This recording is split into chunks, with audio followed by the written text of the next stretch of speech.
question. Ano bang gusto niyo sa isang lalaki at saka gusto niyo sa isang babae? One word lang. Love on the clock. Softy.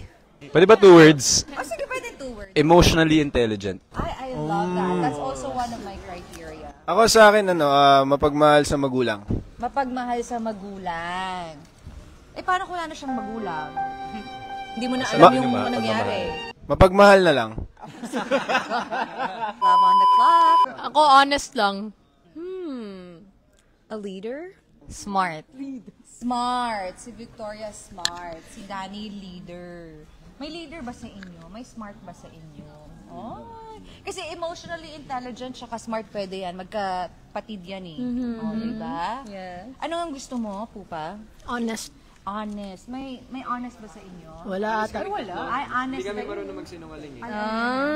Hindi kami marunong magsinungaling. Kita mo, nagsinungaling na agad.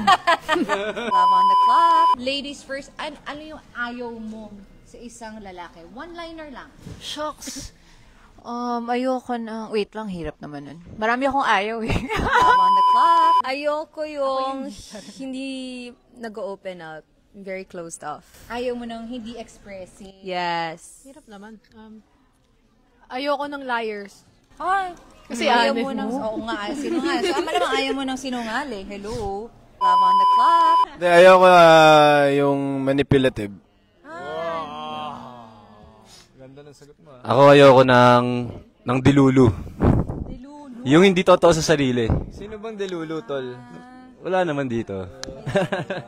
Love on the clock. Ayoko ng war freak. Love on the clock.